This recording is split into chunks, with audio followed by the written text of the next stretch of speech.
Men and women's U.S. Athlete of the Year, we actually picked the same pair. You and I were, there's those Yeah. moments in life when you and I are on the same page. This was that moment. We both went with Ryan Crouser and Sydney McLaughlin. Crouser, you could argue, is the best of, like, even better than the international athletes of the year.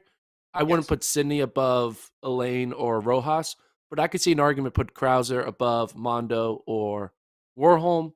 But yeah, Crouser always flirting with the world record. He's the Mondo of the throws in my mind. He's the Rojas of the throws. He's just dominating that uh that event. And I thought it was interesting. I saw a post on the World Athletics Twitter.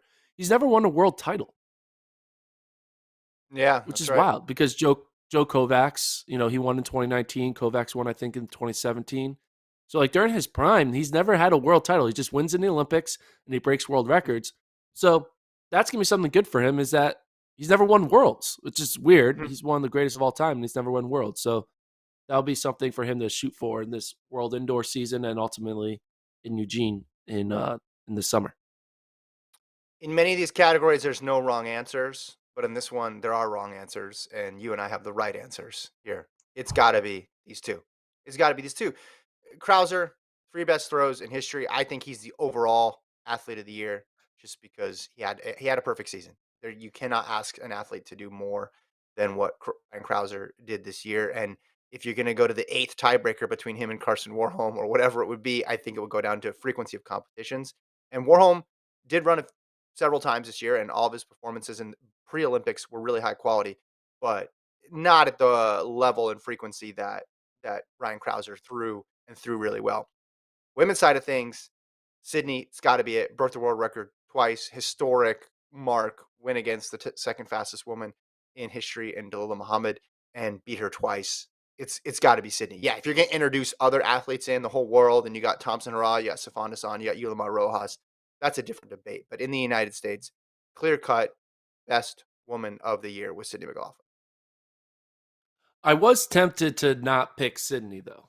I was tempted to pick a different woman athlete in the U.S. Can you guess who I was tempted to pick?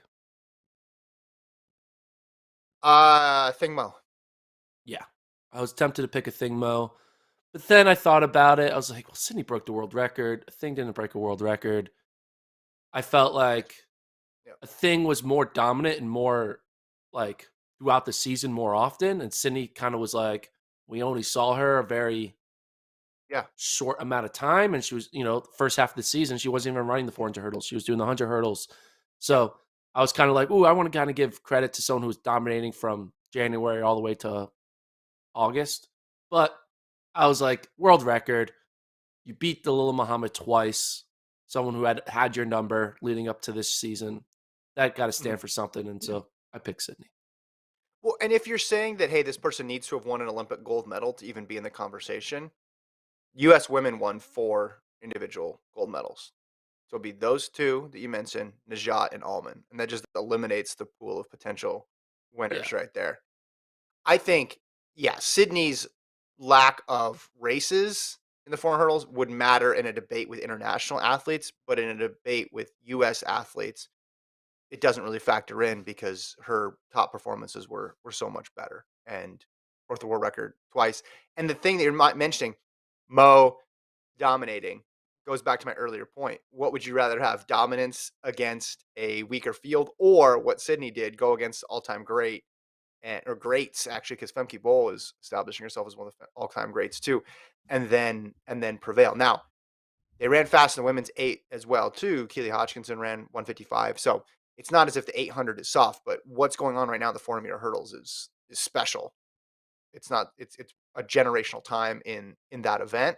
So I mean, it's not easy to win a gold in any event, but when you're looking for little ways to differentiate between this athlete and that athlete, it is interesting to look at the quality of competition and how it stacks up. Should we move on to the next?